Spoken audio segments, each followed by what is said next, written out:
Season 2, Episode 2. We're here in the Thunderdome. Got a fighting episode for you folks. MMA fighter Maria Clinton joined us to talk about her career upcoming.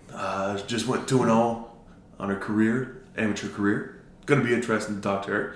But for right now, we're filming this on a Friday and posting on Wednesday, as you are seeing now.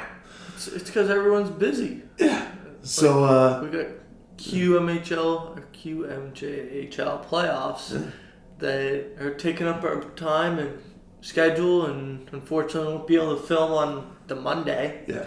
So our facts, they could be a little bit off this week. But well, we're still our facts are always on point. Oh. Our predictions might be a little off. So it's going to be interesting to hear me talking about the 76ers here, since they might get 4-0. But Justin, they aren't. They got 2 home games here against the Heat.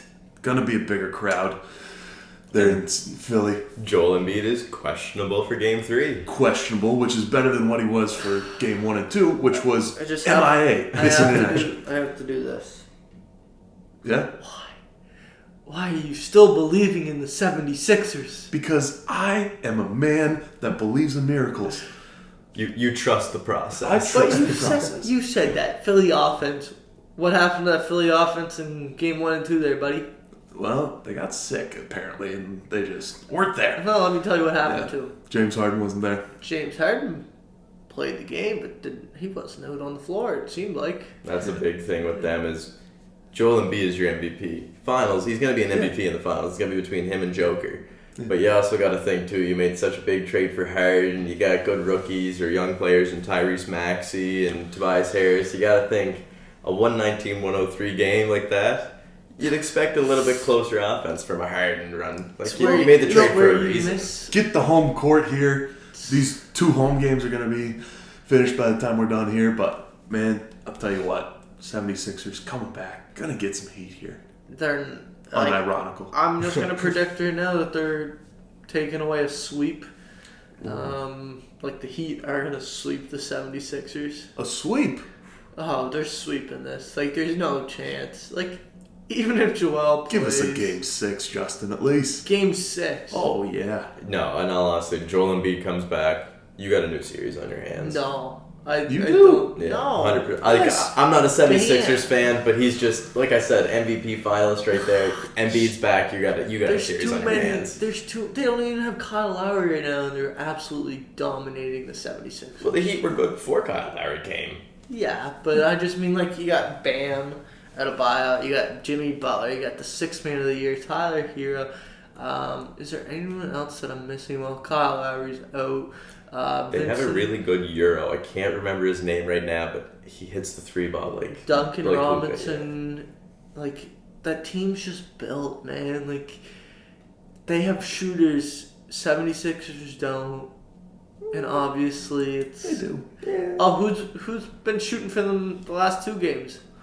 The last 2 games are a write-off right now. That's in the books. It's already happened. We're moving forward. They've swept those. Yes, I'm saying we... Yeah, but speaking of swept, they're not getting swept. And that's for damn sure.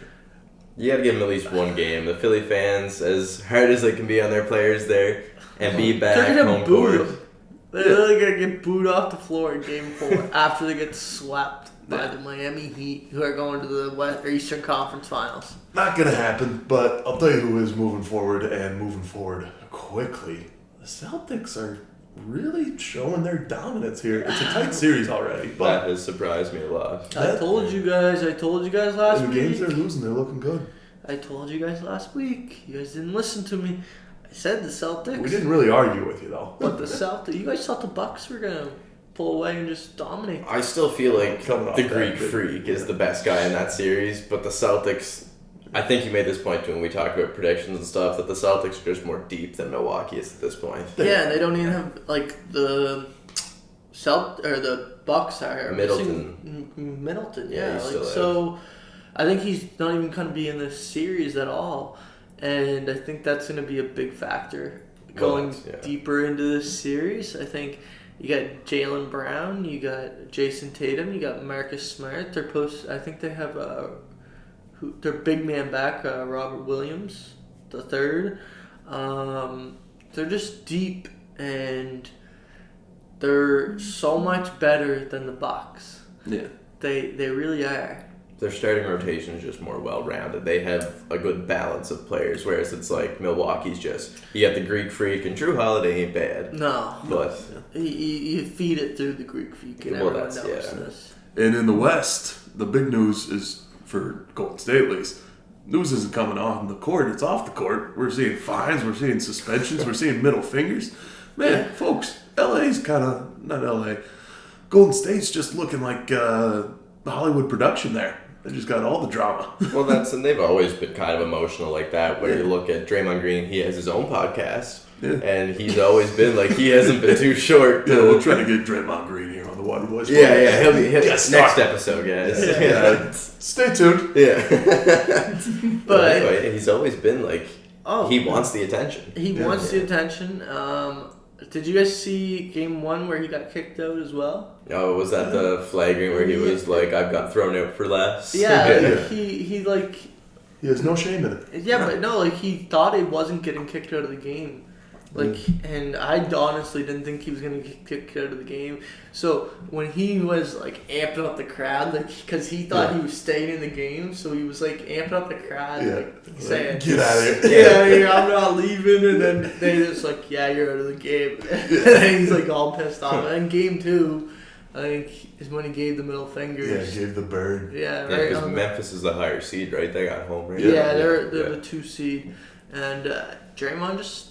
He's letting his emotions show, which, I mean, he's done this every single year, so there's no shock there. What is the shock, though, is the NBA has suspended Dillon Brooks, which is a big piece to the Memphis core, I would say, for one game, and that's Game 3. It's a crucial Game 3 because, you know, we all know... If Golden State has a chance to turn the tide, it's here. Well, we all know that if you take a 2-1 series lead, the chances of winning this series... increase dramatically. Oh yeah. So it will be interesting to see what happens in Game 3 and Game 4 and maybe Game 5. It's next almost like Wednesday. the more games you win, the better you do. That's crazy. Wow. Just crazy facts by Grant Harrison. That argument's almost as strong as my Philly offense. Yeah. It's really, though. So, I mean, like, what do you guys think about this series? Who you got winning now after we've seen 2 games played and it's tied at 1 apiece? As much as I like Memphis and I love John Morant and the upcoming, I feel they're a future team. Same with the Mavs. I feel like they're just a future team. Golden State's more experienced, well-rounded, and just Grizzlies will have their time. But right now, Golden State's still living in their era. We're like, we got one more run left in us. This is the year we got to do it. Because next year we're all going to be, 35 and getting the Canes out ready to retire. Yeah. Basically, I feel like Taylor's completely right on this argument. I mean, Grant, which side are you leaning towards here? It's definitely an old man's game here. This NBA is getting old. And, just out of the big pot of that, LeBron James wanting to play with his son. Obviously, that's a huge sign that soon this NBA is going to be a young man's game. And, out of all of it, I think the team that controls their emotions the best, they're going to take this one because more guys you have on the court, that's going to be big for you. That's fair. So, moving on to the Dallas and Phoenix series. I know Phoenix is up 2-0, but you guys got a feel for Luka. Yeah. That's tough for him. He's 23. He's got Mark Cuban in the front office there as the owner. Yeah. He's got plenty of time to get better and get a team around him. I personally think that he's gonna be up there for the GOAT. No offense, I'm just calling it out right now. I don't think we're arguing with you. No, you can't argue with his talent. This guy's insane. Like, he's the only reason the Mavs are even in these games. 100%. You take him away. Can you name one other guy on the... I know I can't. I know. Hardaway Jr., but that's the only guy I can name. You got Jalen Brunson. Just like you said, the owner is the most famous person on that exactly. team. Yeah. Other than Luka. Yeah. So, Luka and Cuban. That's really it. Cuban, So, I mean, I just think that Luka is just head and heels. He's got to be a top 3 player in the NBA, and he's proving it in these playoffs. Like he got them their first playoff series win. Yeah, they're gonna build around him. There's no question about that. And like I said, with Cuban as the owner there, you got Doncic. Dallas isn't exactly a small market. They're gonna draw some interest here. 100%. Yeah, they should. And I think that the Phoenix Suns are just on their way to another NBA Finals. 100%. And we're going to see it unfold here in the next couple of weeks, but I really think that they're just too good. What'd I tell you last week? Too good. Suns are going all the way, yeah, man. They're too good. Yeah. I think that the Devin Booker, Chris Paul, even though he's old, he's still... Last week you were dogging on him for being old. Yeah. I'm dogging on him for being old, but like, you know, he's still got it. He's still got it. Basketball IQ doesn't age. You go back and forth like a pendulum on a grandfather. But you know what? Grantism! Yeah, there's a grantism for you guys. But I do think that Phoenix and Chris Paul playing with DeAndre and the young boys is just making him feel like he's a young boy too. Yeah. If you get what I mean. He's got that child spirit. He's still chasing his first NBA title. There can't be much more drive and energy into your game than just the fact that you want to raise that trophy before you're done. He knows this is it as well. At that age, it's always the last dance. Oh, yeah. Getting out of bed is a risk. Yeah. So, I mean, looking at the NBA playoffs, they're pretty enthusiastic and exciting to watch, but I think what is more exciting is the NHL playoffs. Oh, yeah. No offense to basketball fans. I think the NHL playoffs are beating the NBA playoffs right now, in my opinion. Your Tampa Bay three-peat prediction is looking somewhat feasible right now. I'm telling you, man, like this series between the Maple Leafs and the Tampa Bay Lightning is just stupid. How so? There isn't a close game between these guys. It's either one team slaps the other. Like, you go back, I was about to say Montreal, but Toronto slapped them 6-2, I think, in the regular season. And then, like, a month later, when they met again, Tampa Bay slapped them 8-1. First game, 5-0 Toronto. Second game, 5-3, it ended up being 5-3, but for the majority of the game, it was 5-1. Yeah, it was a Tampa Bay offense in game 2 for the most part. Like, you know what I mean? Like, it's just, it doesn't feel like any close games in that series. That's what happens when you put two offensive talents together. You're going to see those bombs drop. And I think it's going to end up going to a game 7, but I think Tampa Bay prevails. So why do you say the series is stupid if it's going to a game 7? That's why I'm saying Toronto all the way. I just want a close game. That's why I think it's stupid. I think they're going to see that next. Okay. Yeah. I don't think the series is stupid. I think the games themselves. You just know coming into it, it's either, someone's going to score a lot of goals tonight, the other one's not going to score any. I think you see that change quite a bit, though, because with the last 2 games, it was the penalty kill and the power play were the story. Toronto scored a shorthanded goal and went 2 for 5 in the power play in game 1. Yeah. And then you go to game 2 and Toronto's the one getting in the sin bin. You have Wayne Simmons, two penalties, 2 goals. On the power play. Man, those penalties in game 2. Wayne Simmons after whistle stuff too. Yeah. Like, I feel bad for Leafs fan. He needed to get off the ice. Like, he had 5 minutes total ice time. Yeah. He spent 4 minutes in the box that game. When you're equaling out time in the box and time on the skates, it's not a good look. No. I love Wayne Simmons. Yeah, as an old school guy, I love the style of game, but that doesn't correlate to the playoffs. He shouldn't. He should realize there's a time and a place, and he's really costing them. You're taking those penalties in November. Who gives a shit? Well, you take away those 2 goals or 2 penalties that related. And then you finally get the close game you want. Yeah. And you got a close game. And that's what I mean. With a 7-game series, the coach is going to make adjustments. Sheldon Keefe and John Cooper got something going on in that locker room right now. They're drawing up a new game plan each and every time in and out. You see each other. New game plans, new lines altogether. Exactly, yeah. You see each other that often, like you're getting game, daybreak. You're changing a bunch of stuff in those 1 days that you have off. Yeah. And we all know Sheldon Keefe loves the physicality. So. Oh yeah.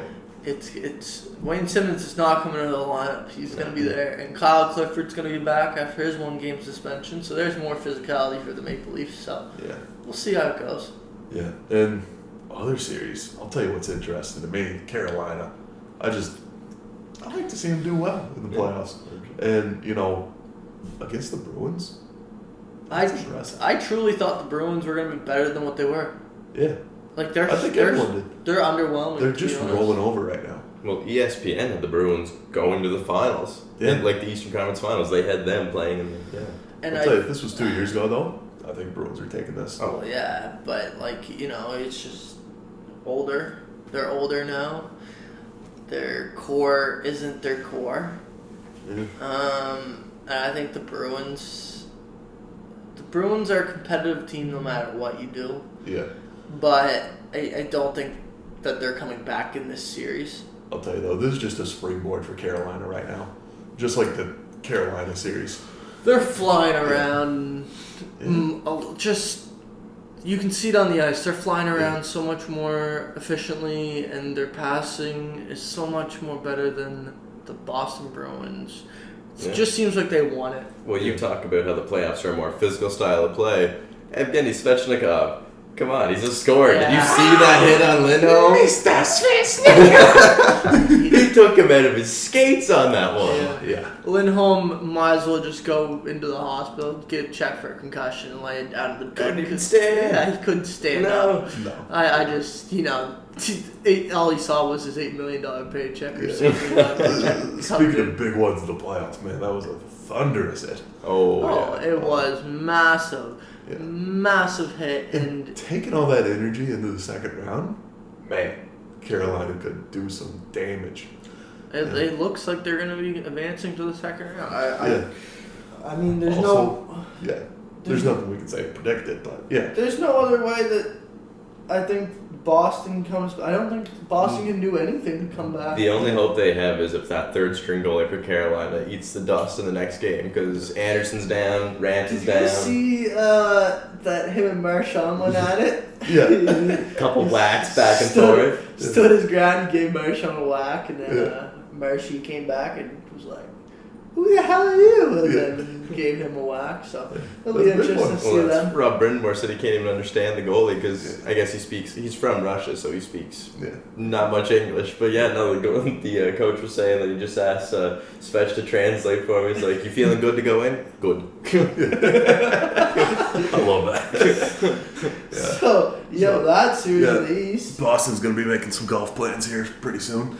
And then, man, Colorado looking just spectacular. I don't know why nobody was really even doubting them, but whoever was shocked by this. Wrong. Yeah. No offense to Nashville, but they started their third string goalie. They went to overtime though. 2-1. He did a good job. I'm not discrediting, but when you start a third string goalie against that Colorado team, you better play the best game you've ever played in front of him. And they didn't.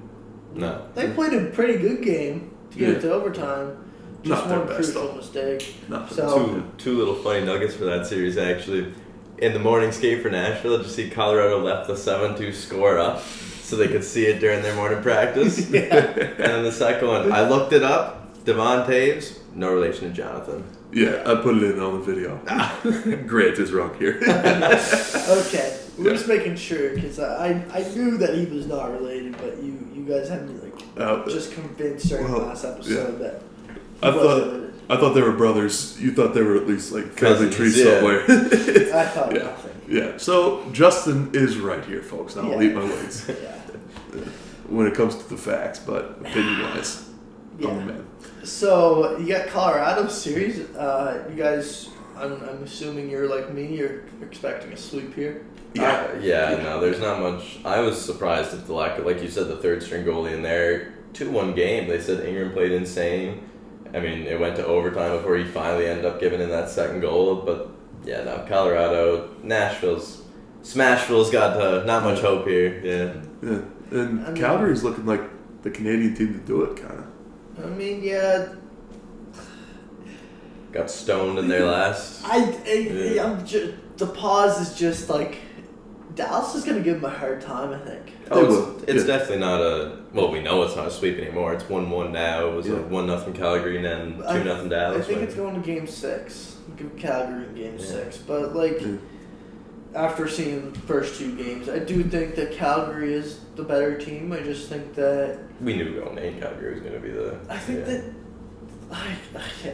I don't agree with Daryl Sutter. Daryl Sutter's here like, I want Matthew Tkachuk in all these fights and everything like this.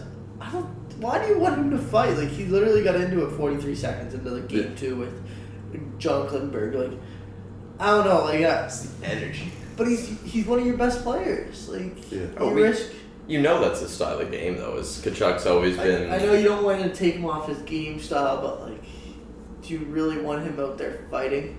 Oh, yeah, throw some haymakers. Not in the playoffs. No. I don't think you want him out there fighting. Like, that's Milan Lucic's job, like, to go out there and fight. Let's just let him take care of the business. Yeah. Can't back down, though. You gotta show some pushback. Oh, I know. Yeah. I don't disagree with that. I just mean, like, your star players, like, I don't want to, you don't want to see them get hurt. Basically. You don't want to see them get hurt, but at the same time, like, that's Tkachuk's game plan. If you tell him to back down, he's not going to do it. I personally like Daryl Sutter as the coach. I like him as the coach. I just mean I just didn't like his comments about, like... I understand where you're coming. You don't want him, like, getting in an actual, like, scrap and breaking a hand or something like that, but I like the energy. If you want Calgary, if Calgary wants to win, you need Tkachuk. 100%. NHLers and the playoffs are a different breed when it comes to injuries. They've played through almost everything. They played through almost a broken leg and skate. Broken foot and skate. We've seen that a few times. But as Bobby Orr once told Keith Yandel, you can skate, you can play. It's a long way from your heart. So, I'll tell you what's living up to the hype for me. Minnesota and St. Louis series. That series. We've seen another, few blowout games by both sides, but I'd love to see that, to be honest. Yeah. And it's just home crowds coming through, in my opinion. Mm-hmm. Those are 2 hockey cities, and you got 2 good hockey teams, and they're just defying all odds when it comes to regular season records. Yeah, no, it's 100%. The 2-3 matchup in the West is coming good. You got Minnesota, who hadn't beaten, they lost to St. Louis, I think, all 3 times in the regular season. Or all 4 times, it's either 3 or 4. And the Winter Classic being the highlight of that one. Yeah. And they finally beat them. Yeah.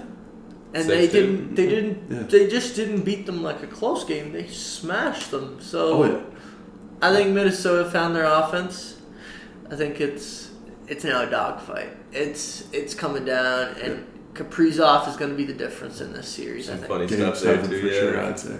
2 hat tricks in the Minnesota game. Eriksson had the first, and all the hats were tossed onto the ice, and then no goal with the offside. And then nobody had the hats to throw over the next Girl got a couple, but the ice was filled on the no goal hat trick. Yeah. So I think that Kaprizov and Matt Boldy, the rookie, I talked about him earlier in way before in a previous episode, but that kid Matt Boldy, holy shit.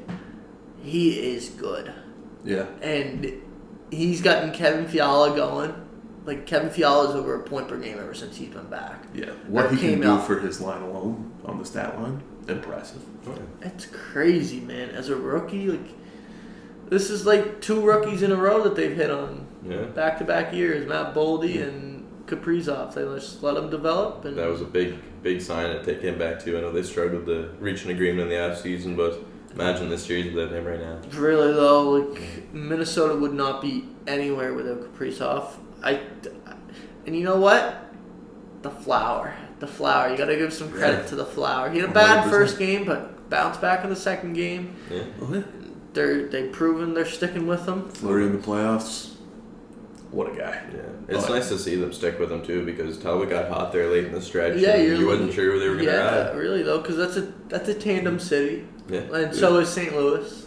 Yeah. Both of them are tandem teams. Yeah. So it's a good pickup by Minnesota. I said Chicago was going to hold on to their chips for the offseason, but sure enough, they traded away at the deadline, and Minnesota didn't lose much there. No, I mean, it's a second that turns into a first if they go far. Reevaluating these picks here, it's just I don't think Minnesota's going to be lacking because they just stacked up on goaltending. And that's going to come in big, and that's why it's going to a Game 7. But St. Louis is taking this series, I'm saying. No. It's Minnesota. St. Louis. It's Minnesota, man. Minnesota. I know you love St. Louis just because, it's some roots there. The toasted raviolis, the big BLTs at the candy shop. Man, I'm telling you, St. Louis. No. St. Louis coming in big. No, Minnesota's just too good. I'll make some muscatoli and I'll show you what the St. Louis City is all about. No, I agree with the Game 7 there, though. It's going the distance. Personally, I'd like to see Minnesota come in on top, but I think you're right there. I think St. Louis, it's going to be a battle at the end. I can't predict who's taking it in that series. Game 7 in the first round, you're flipping a coin, and I'm saying that coin's weighted towards the St. Louis side. Either way, I think this is the 4-5 matchup.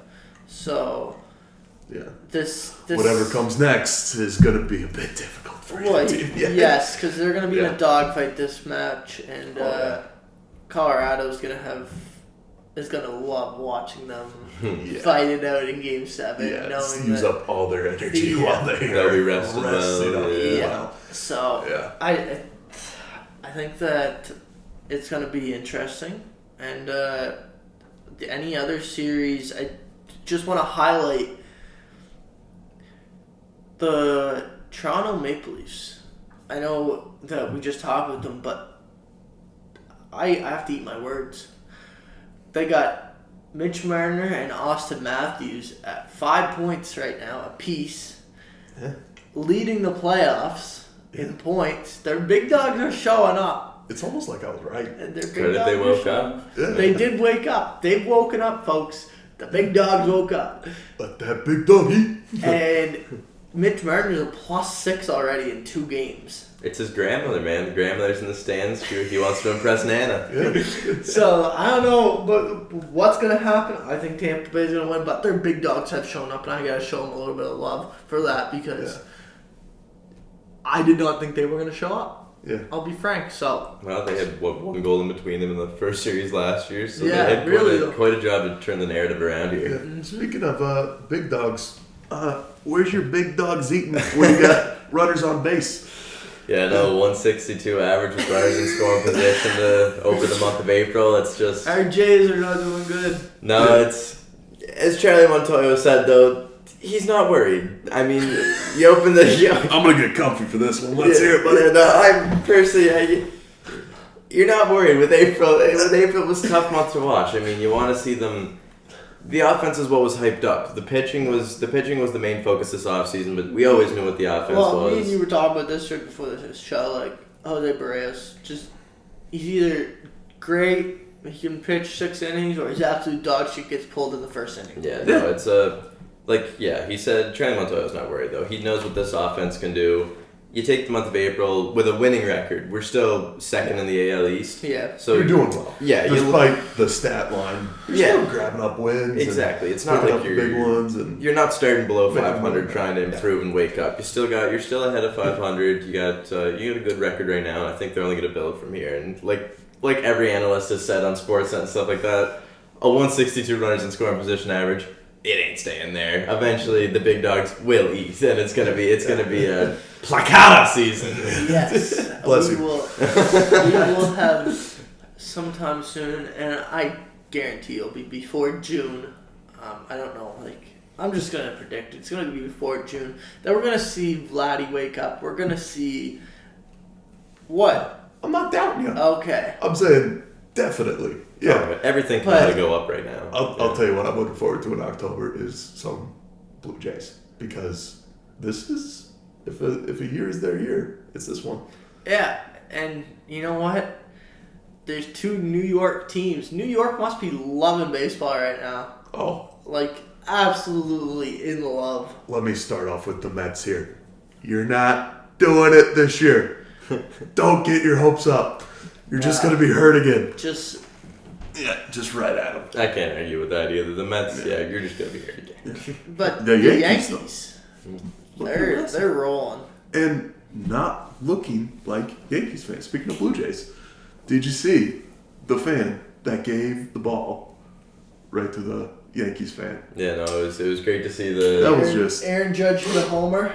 Yeah. So I think it was second deck or something like that back. Second deck, yeah. Yeah, and Blue Jays fan caught it. Instead of throwing it back, turns around, gives it to some little kid wearing an Aaron Judge t-shirt. Yankees hat. Yeah. Yeah, he was speechless. He gave a big guy a big hug, said he's his new best friend, and then they crying. Yeah, they both got to meet Aaron Judge. The next day they both went down and they met Aaron Judge, and I'm pretty sure he signed baseball or something like that. Gave out a pair of gloves, and now they're invited. Next time the Jays go to New York, they're invited to go and sit in the judge's chamber. Not sure how much the Jays fan will love that, but they're gonna be there. Yeah. It's just a nice gesture. Being a visiting fan at Yankee Stadium, that's gotta be tough. Oh yeah. But you know what? It's just we got to look at it from the nice gesture side. It's such a nice gesture. Well, it was heard all around the baseball world, and even Aaron Judge said it's nice that just it explains how good the game is whenever two fans of opposite sides like that can just come together and love the game. Oh yeah. You know what needs to happen is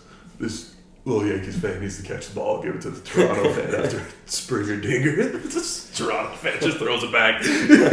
So to wrap this up, we got to mention about these QMJHL playoffs. We just got to mention about them because we're an island-based podcast, so we have to mention the Islanders. And let me tell you, last night's game, if that's any indication on if they want to win this President Cup, they won it. They won it bad. Yeah, they set their eyes on it in October, and they came out last night heavy, physical, and potted a 10-second goal off the face-off. Little dot-to-dot pass, just top shelf. Semino to Wall, and you know, that was the mentality going into this series, is they knew that the playoffs are a different breed of hockey, and just, you're not going to win with scoring. You got to be physical, you got to be gritty, and you got to be ready to fight your way to that cup. In 5-game series, you get this done in 3, that gives you a big advantage. Oh, big time. Big advantage. Just 2 days of rest in this league. Yeah. You're doing great things with it. You talk about fighting, like we're standing right in front of the end boards, right in front of Moncton's end, and Drew Elliott makes a hit. Just latest episode guest, and he's looking to fight. Like, I mean, looking to fight. No, it seems like he came out on the ice and he said, "You know what? Let's do it." He makes that hit. It immediately just says, "You want to go? You want to go?" He was like, just that was. He took a little tap. He was ready to go. Yeah. And then first came back too. Goes out on that same shift and makes 3 haymakers of a hit. Yeah, just bouncing off players at center ice, wanting to look for a hit. I think that his physicality is something that the Islanders were missing. Yeah, no, his energy is just something they were missing in total. And even with Elliott back in the lineup, as good as he was, you gotta look at Gallant. Gay was trying to throw the body around too, and Semino after the whistle. Semino got ejected in the third period because he was getting too many shenanigans after the whistle there. Budgel was getting physical too. He was taking no crap from anyone last night. Yeah. I think that we saw Stairs. We got a picture of Stairs that we'll throw up here of him lining something up. He looks like a caveman. Looks like he's gonna decapitate someone. Yeah, no, Jim's physical, and I think Jim's got them in the mindset of. Jim knows what this group is capable of. This group knows what they're capable of, and they. Plain and simple, they know it's this year's their year. They're all going to be going somewhere next year. It's just they know they got what they need. This is it. This is it. It's how it goes in the queue. You got maybe a year, maybe 2 of good hockey, and then you got to rebuild just because it's simply you got 4 years. Like you can go 16 to 20. I'll tell you though, rebuilding this short turnaround the Islanders are going to have here. They need to focus on penalties. There were 20 combined penalties. You mean focus on taking more or like taking less? They gotta focus on taking less. Okay. Yeah. I mean, like, you're not wrong. They gotta have discipline. They didn't have any discipline. They're putting that league's best penalty kill to work a little too much. And really though. Yeah. We got an interview with Jim Holton after the game, and he was saying, it's game 1. These guys are excited. They just need to calm down, and part of that's just going through it. So game 2 coming up tonight as we're filming this, and then as the game 3 podcast comes out, we'll have the series. It could be wrapped up. It could be wrapped up. It literally could be wrapped up on Monday or Tuesday, depending on if it even needs to go to game 4. I'm saying Monday. Yeah. I'm saying Monday too. I think it's going to be a sweep.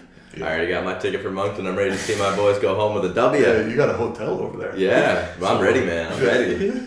Expect short little snippets. Speaking of short little snippets, had a Glizzy review last night. We'll put the link in the description to the reel. But you know what? Disappointing Glizzy at the Islanders game. I'll tell you what. The Glizzy tour has started though, folks, and it's has started going around Charlottetown now. We're off to a slow start, but we will build. Hot dogs aren't my fault. I'm just a connoisseur. That is all. It's getting to that summer season, good time to start it. Yeah. And speaking of hot dogs, folks, I just want to bring something up. Justin has moved into the Thunderdome here, so we got 2 Waterboyz living under the same roof. And this guy was eating raw hot dogs last night, just squeezing mustard on top of it. Folks, just fire off in the comments against this man, because that is sacrilege. Sacrilege. Right out of the fridge, takes mustard, puts it on top. Yes, I'm coming in hot at you. Throw your heads up all you want. That's a low blow. You know what? Fine, have it your way, but that's I'm like Burger King, man. I'm That's a Bridgewater thing.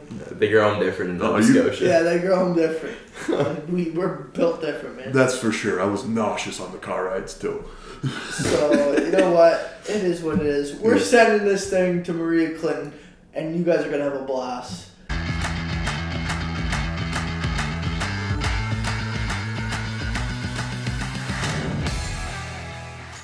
We're back here with mixed martial artist Maria Clinton from Souris P.E.I, who just came off her second win as an official MMA fighter in the league, professional league, I would say. Welcome to the Waterboyz podcast, and we're glad that you're on the show. Thanks for having me, guys. 2-0, how does that feel? It feels good, yeah. I had my first win there, and I booked another fight, and I kind of just wanted to prove that, the first one wasn't a joke or nothing like that. I'm here to fight, so it was good to get the second win, and I want to keep it going. Yeah, how quickly was the turnaround from your first fight there? Maybe it was in October, and then this one's in April, so. Yeah, so what about the turnaround from the first fight to signing for the second one? It was pretty quick, maybe a month or so. I kind of knew what was going on, who I was going to fight next. I don't know now. It's kind of not many options, but yeah. Is the plan to get bigger now and move? Definitely want to just keep fighting and keep the record up. You have usually it's 3 fights, amateur fights. So I did my second one, and then you go pro. Then it's that's where you make some money and stuff like that too. Mm-hmm. So. Is that the plan? Yeah. Yeah. That's the plan for sure. Did you fight the same opponent in your first 2 fights? Or? No, they were different. They were different? Yeah. Both jiu-jitsu girls though, so they kind of wanted to take it to the ground, and I'm more of a striker, so it was polar opposites, but it was good. Well, I read in a story that you almost fought in it was just a wrestling match kind of thing, was it? Yeah, so my first fight I went against that girl in just jiu-jitsu only, and she beat me in that. But I knew once everything comes together, striking and stuff like that, I think I'd win, and I did. So yeah, it's definitely different. You gotta learn all the components and put it into one kind of thing. So yeah, I think when it all comes together, I'm definitely better than I am in certain areas. But it takes a while to learn this stuff. I'm only in my second year doing jiu-jitsu and stuff, and the girl I just fought is a brown belt, almost black belt. So she's been doing it for probably 10 plus years or something like that, crazy. A purple belt is hard enough to obtain in jiu-jitsu. And she was a brown belt, so I was a little stressed about that one. You were throwing some haymakers though in both fights. Yeah. Your first one for sure, and then the second one, all the pictures from it were just you throwing bombs. Yeah, the first 2 rounds, you guys will see the video. They'll post it on YouTube in a week or so, but first 2 rounds I knew I had her. It was all on the feet kind of stuff, and I was striking her well and landing some big shots. And at the end of the second round, I actually picked her up and slammed her, so it was pretty cool. But then the third round, it was kind of a lackluster kind of ending to the fight, because she finally got my back and got me on the ground, and I just trying to defend chokes for 2 minutes, and it was stressful because she had me there for a little bit, and I was couldn't breathe. But yeah, I defended myself and came out with the win. Well, that's going to take a lot out of you being on the ground too, wasn't it? Just a lot of energy to try and fend that off. Yeah. That was her world too, so I was oh no. It's not those 2 rounds for nothing. No, let's take it back here. you just said that you've only been doing this for 2 years. Mm-hmm. Now, what before MMA did you do? Classic PEI thing, played hockey my whole life. Ever since I could walk, I was skating, and yeah, it's just like such a PEI, like Canadian thing to do. As soon as you can walk, you're skating and you're playing hockey. And then you kind of don't know about like other sports like mixed martial arts. Like I didn't know a thing about it. I knew like Conor McGregor and Ronda Rousey, but like other than that, I had no clue. And then yeah, did you always like watching it growing up though? Like I was used to watch like WWE stuff. Okay. But like not the UFC. Did you have a wrestler there in the WWE that you yeah, like watching? Rey Mysterio and Okay. that generation. Yeah. Growing up with Well, that. that's on PEI. You can find hockey, basketball, soccer, pretty much everything but fighting. I haven't seen like a gym out in the open almost. Yeah, I know. It's kind of like hidden, but like it's great to get into. Like I kind of just started for like self-defense purposes and jiu-jitsu, and then I was like, oh, I kind of like this stuff. I want to do it all, and then got into it. So you played hockey. Mm-hmm. You even played university hockey for the University of Prince Edward Island. Can you tell us a little bit about that and just that experience? Yeah. And we just, all three of us have a question that is just boiling on the top of our heads. We know there's no hitting in hockey. Mm-hmm. And you're obviously big into hitting now. Like, is that something It's that you were actually missing? so funny because when I was in hockey, I was never like, I wouldn't even chirp people. I would never try to like hit people. Like I wasn't like that. I'd want to like score goals and stuff. So I find like any sport I'm in, like I want to do it my best. So if it's hockey, I'm trying to score goals, or if it's fighting, I'm trying to beat someone up. So I think it's just like what sport I'm in, I'm trying to do the best that I can in. Yeah. Well, taking it back, what all teams did you play for on the island before you went to UPI? Just like Kings County growing up, midget AAA hockey, Yeah. and then UPI after that. So what took you to UPI for hockey? Just staying close to home, really. Yeah. Yeah. Island born, so wanted to stay on Yeah, the island. exactly. So I know it didn't work out at UPI after 2 years, was it? I did 4 years. 4 there. years. Okay, Yeah. so 4 years, and then you transitioned into MMA. Mm-hmm. Now, was there any connection between just hockey and MMA, or like just did you pick it out of the blue? Well, I kind of picked it out of the blue. It was kind of just like I want another like team sport kind of thing. Like I was going to the gym, but I was kind of like maybe CrossFit or something, like, you know what I mean, where you go and you'd all work out together.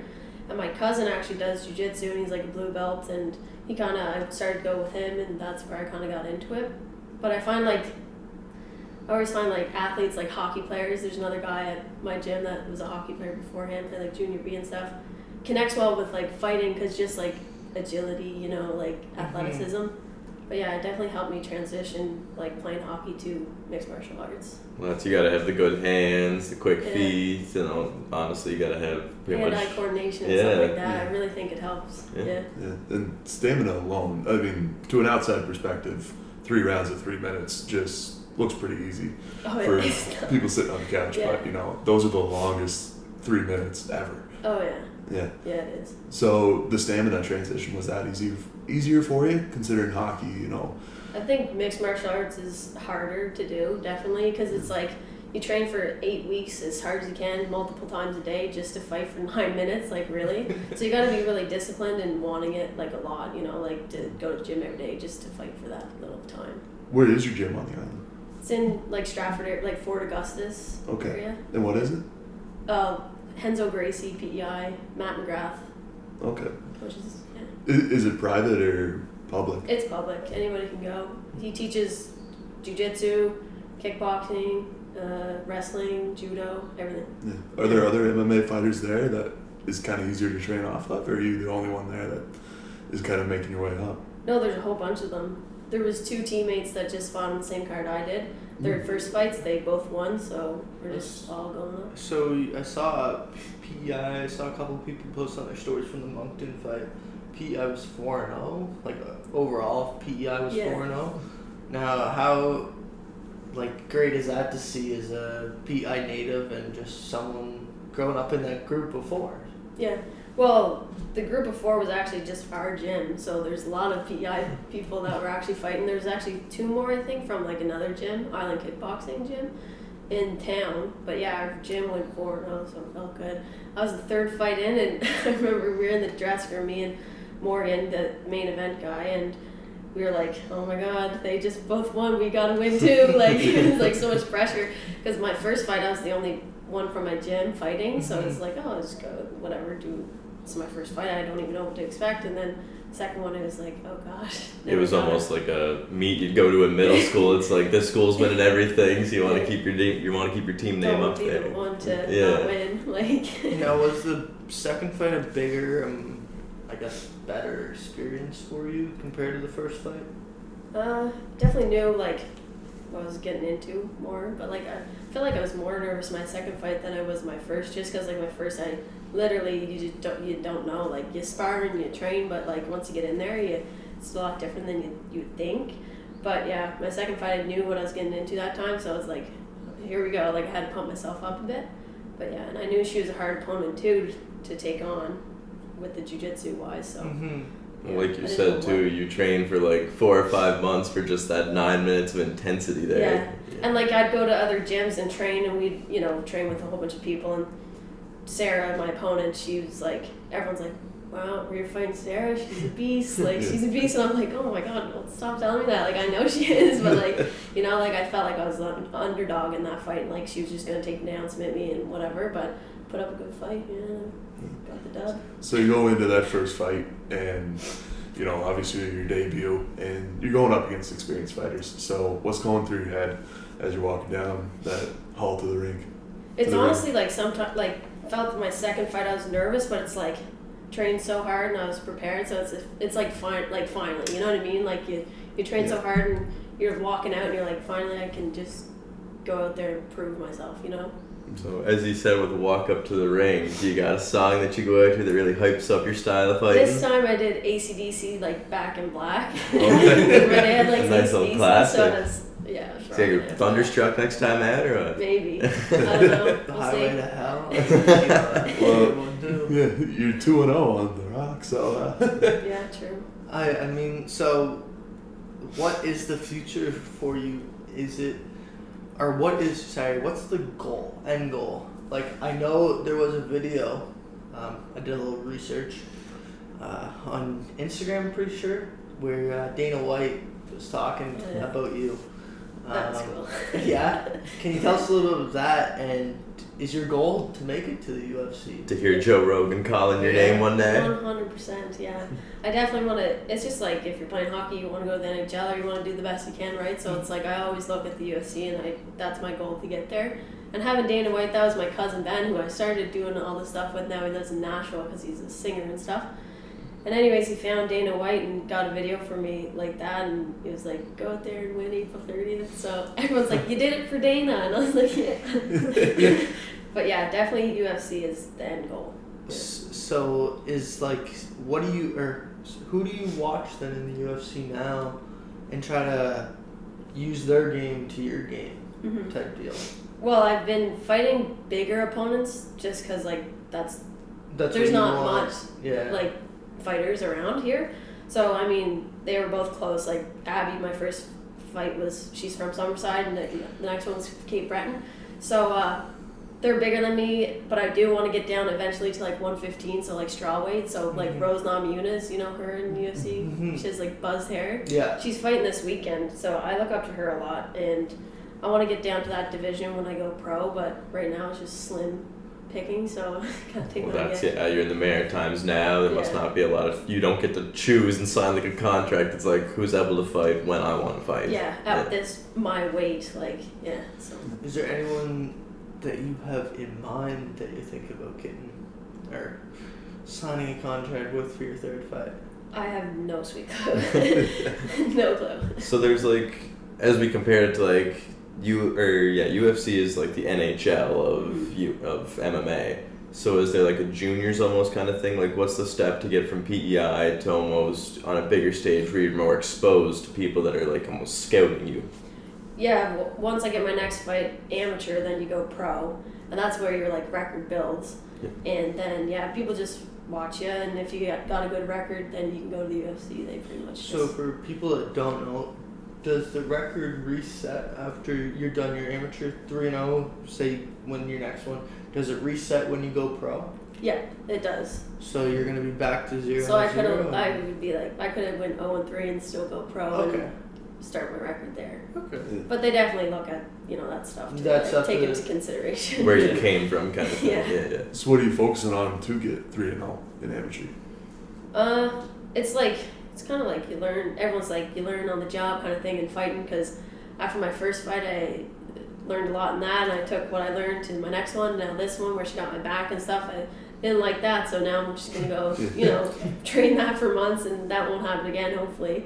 So is there any spot in the fight where like she got you good and like you were?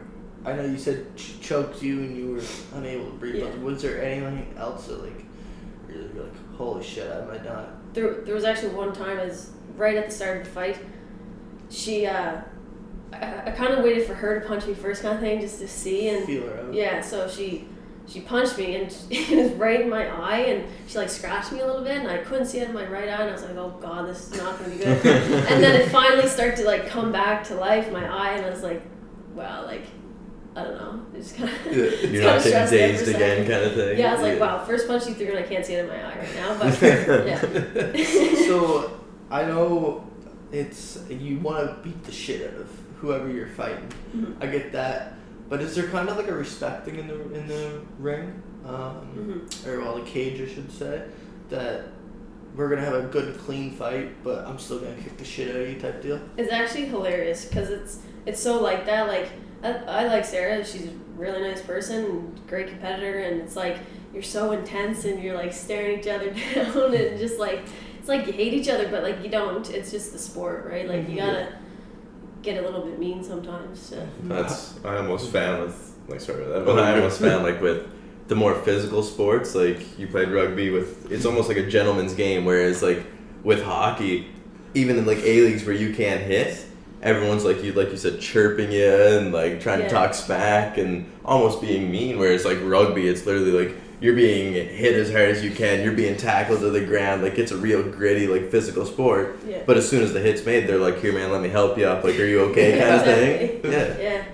Yeah, that was the same. Like in hockey, it's like, oh, she's not the same as she is on the ice in person, you know what I mean? It's kind of like you got to get into that zone if you want to win. How big of a factor is that mental side of the game, just like that stare down, that weigh in where you just get up close and personal and just in their grill, right? Yeah, I think it's huge. Like you kind of almost win the fight before it even happens. Like mentally, you want to feel like ready and confident that you could beat them. So yeah, I think it's huge. Like I'm big into like visualization and everything to do with like the mindset side of sports. So I think I'm a good person to have in mixed martial arts just because like I can deal with that mental side, and it's a big part of mixed martial arts. Like you're going in there to fight someone in front of a whole bunch of fans. Like it's not something that you can't do without like confidence in yourself. Yeah. You know what I mean? So who won your first fight before the fight? I think Yeah? Yeah. Did you say anything? Good both times. Did you say I anything didn't chirp for or nothing like that, but you just stare down. Yeah. There's you that power balance, right? Yeah. Yeah. Bet she felt like that too, you know what I mean? Like she's probably like, oh, I won it, you know what I mean? But yeah. So we all know with UFC and mixed martial arts, there's a art to marketing the fight. Now, do you yourself think after these two fights that you could go out there and market a huge fight and be able to sell pay-per-views? Because like we all know, like you see these weigh-ins like with McGregor and stuff, and it's like turns into a friggin' riot, and it's all for marketing. We all know this. Mm-hmm. Do you think you could do that someday? I'd hope so, yeah. I like that side too. Like I love going on podcasts and stuff like that. Like I'm not as used to it. Like I'm just learning. Like still get nervous to do it and stuff like that. We're the same way. So like yeah. But I think it's good. Like if you want to be a good fighter, you also have to look at that side of the sport because it is big. You got to promote yourself, mm-hmm. right? It's not like you're on a team with 20 other people. Do you have a coach in that sense, or is it all just the physical side of the game? Just the physical side, but my coach is really good for that. He's like, when the fight before it even starts, like this fight starts at weigh-ins. Like he's really, we agree on a lot of things. That's why we get along really well. That was going to be my next question is, like, with the UFC, you see, like, a weigh-in kind of, like you said, it's a big marketing tactic.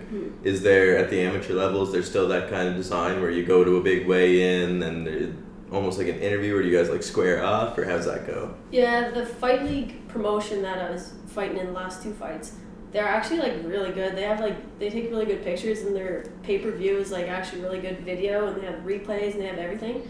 So, yeah, they put on a pretty good show, and we do the weigh-ins and stuff like that, but it's not, like, in front of, like, a huge stage or nothing. It's just more just in the back of the ring or whatever, but... Yeah, you do all that stuff the day before. Where was your venue? I saw you played in Moncton, or you fought in Moncton. Coliseum. It was Coliseum. Okay. Yeah. So when it comes to inspirations, obviously you said you have a UFC fighter and she's got the buzz cut. Was that the inspiration for the hair? We saw you went cornrows for the first fight. Well, yeah, cornrows for the first fight, but doing jiu-jitsu and stuff every day with long hair was not the vibe. Like, it was so annoying. Like, every single second your hair would just fall out or, like, be all over the place. Like, so yeah, I was like, I don't think I'd mind. I don't think I'd look bad with short hair. So I was like, whatever, I'm cutting it off. So I did. Is it also like a tactic for, like, in fights? So it's like you said, with it falling in your face and stuff, it'd obviously distract with vision. But is it like another tactic so that way the person can't almost like grab or get a hold of hair and kind of like yank your head one way or another? You definitely can't do that. There's rules. Like, you can't grab hair and stuff. But it was just more like, just got in my way and whatever, so. Yeah. When before the fight were you just like, it's time to reset, you know, it's time to get into the fight zone kind of when we're getting into that mental side of the fight?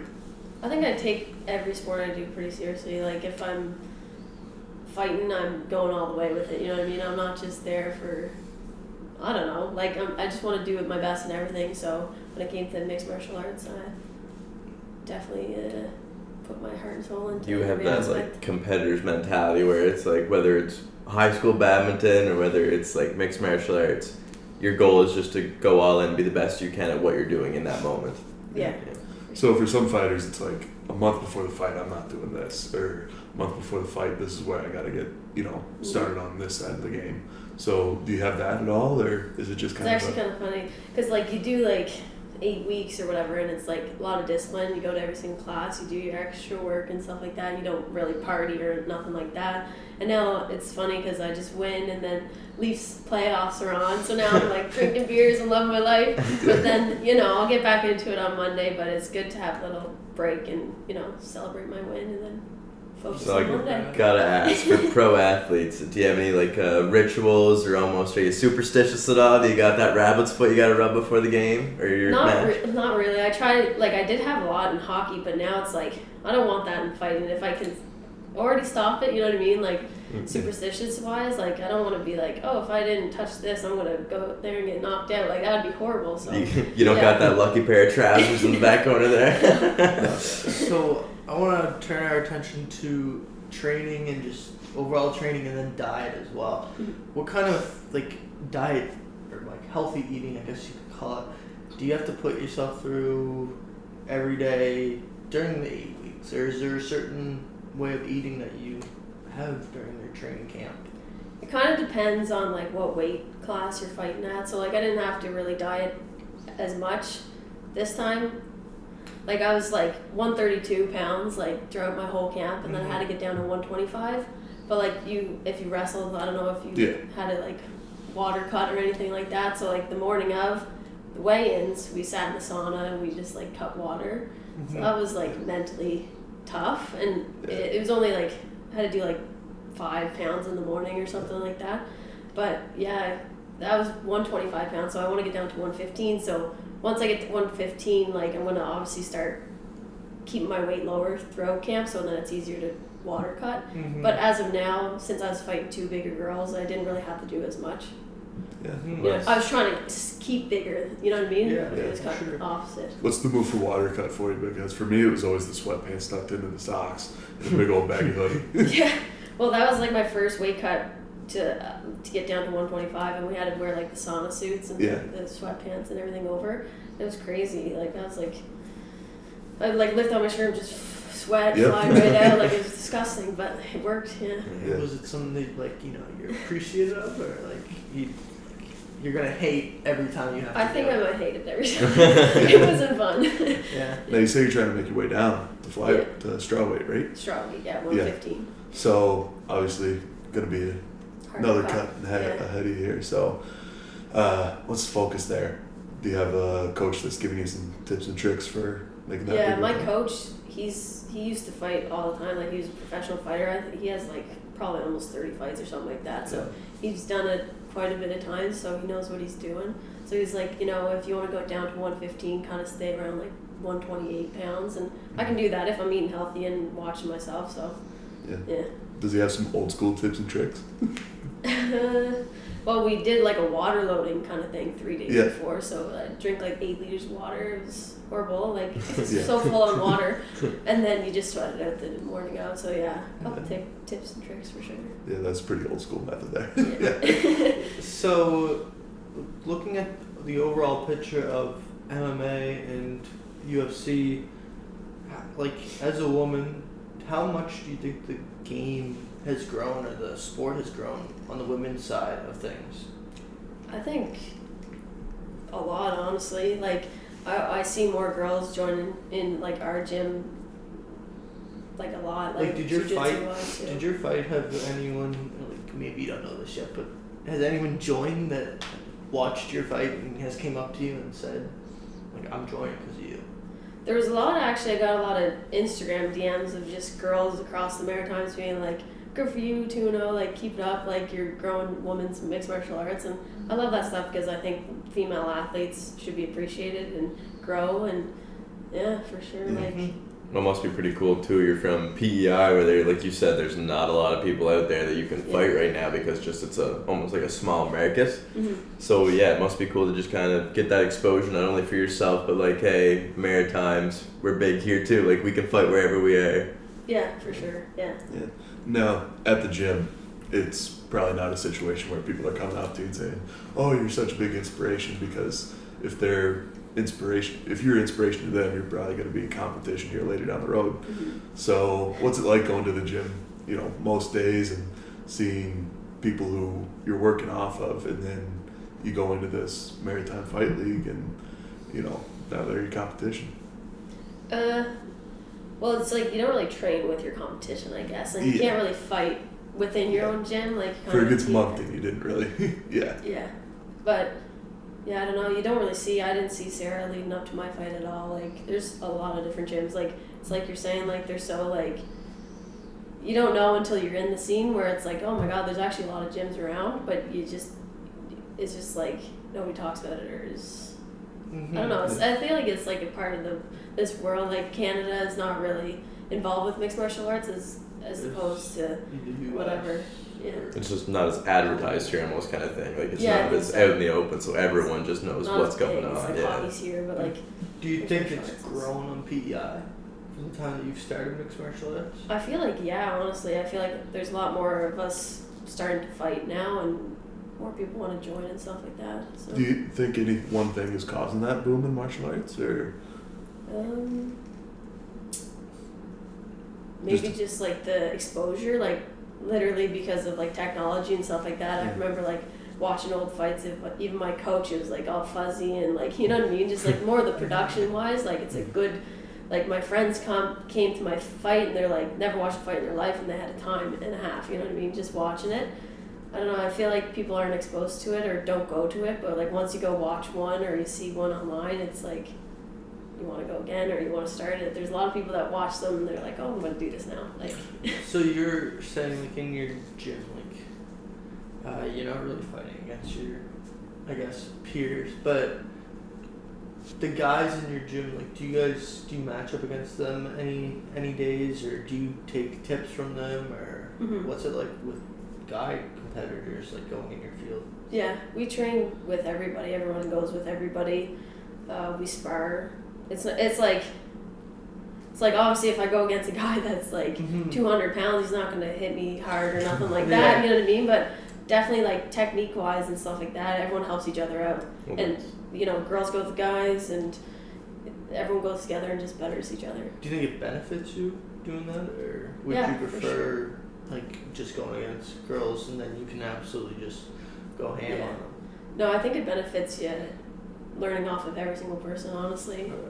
Not if they know 100 things or if they know one thing. Like, it's a game of learning, right? Like, if you're not trying to better yourself, you're not going to learn. It's up to you to get better. Well, that's at this level. You're just there to improve yourself and try to get bigger. So it doesn't matter if you're 20 years old or you're 60 years old. You got a tip for me that's going to improve my next fight, give it to me now. Yeah. So going into the gym, what is kind of the routine for you if you have one? I don't really have a routine. Yeah. Just get in there, warm up, and start. It's like you go to practice and you just got like set drills, you just kind of run through it and end your day. Yeah, the coach like runs us through. Fill out the game plan. Yeah. So you go with kind of at a set time and all your. It's a set time every day. Yeah. Okay.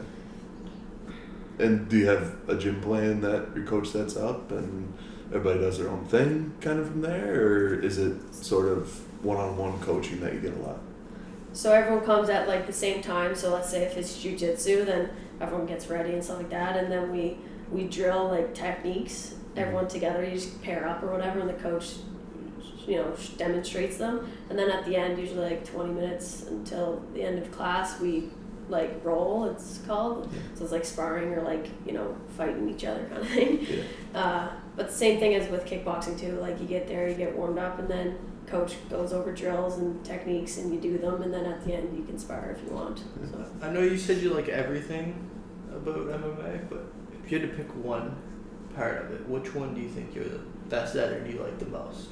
I like the most? Probably just striking. Just striking? Yeah. Down the haymakers? What do you dislike the most? Dislike the most? The ground game. The ground game, just because I feel like such a beginner, you know what I mean? Like, I went against two girls that were more experienced than me, but I know I'll get there someday, so I don't really mind that either. I honestly like every aspect of it. Well, I feel like that's with any sport. If you're an athlete, if you're good at a certain part, you're like, yeah, that's my favorite part of the game. And if you're not good at something, it's like, I want to do that as least as possible. Yeah. So making your way from amateur to pro, is there pros in the Maritimes that you can do? Well, there's definitely pros across Canada. We're kind of just looking into it now. I don't really know what's the next step for myself, but don't know if I'll be fighting in Fight League again or I'll be going somewhere else, but probably have to go a little bit bigger than PEI to try and get some more exposure. Yeah. So Fight League does have a pro division then? Yeah. Okay. So there was a couple of amateur fights, but then there was a couple pro fights on the last card. Okay. So, yeah. And is moving to like Toronto, say, something that you're like willing to do in order to get that exposure? Still keep the PEI, nativeness. I don't know. I'm just trying to take it one day at a time kind of thing. Okay. Yeah, there's definitely some big gyms like in Montreal and some across Canada and definitely the States, but just right now I just want to keep winning. I'm not there yet, so. Well, that's with how big Georges St-Pierre was. I imagine Montreal and like Quebec would have a lot of almost kids that look up to him, or a lot of gyms that would be like, this guy made it big, so now we got promoted here. Oh yeah. And is that something that you look at, like Georges St-Pierre, like Canadian mixed martial artists, like, are they some of the people that you look up to as well in terms of using their game as well? Yeah, I look up to them. It's kind of like, what did they do to get to where they are now, kind of thing. But yeah, I don't know. Get a bit more representation in the WWE with all the hearts and the Hitman heart. Yeah. Is that the move if MMA doesn't work out? WWE? Go the Ronda Rousey route. I was just gonna say Ronda Rousey. I'll beat people up in the UFC, then I'll go to WWE. Yeah, that's the plan. Yeah. Well, we appreciate you coming on, Maria. Thanks for having me, guys. It's been a pleasure talking to you about your fight career so far. We look to see more from you, obviously. We know you have one more at the amateur level, but hopefully the pro level, and then someday the UFC. Yeah. So thank you for coming on the Waterboyz podcast, and Grant, why don't you tell the folks where they can find us? Well, they can find us everywhere, Justin. They can find us on Twitter, Facebook, Instagram, YouTube, as you're on now, or Spotify, as you're on now, as well as Apple Podcasts. And don't forget to follow along on Waterboyz Media for live scores and updates. Yeah. So I think it's time, Justin.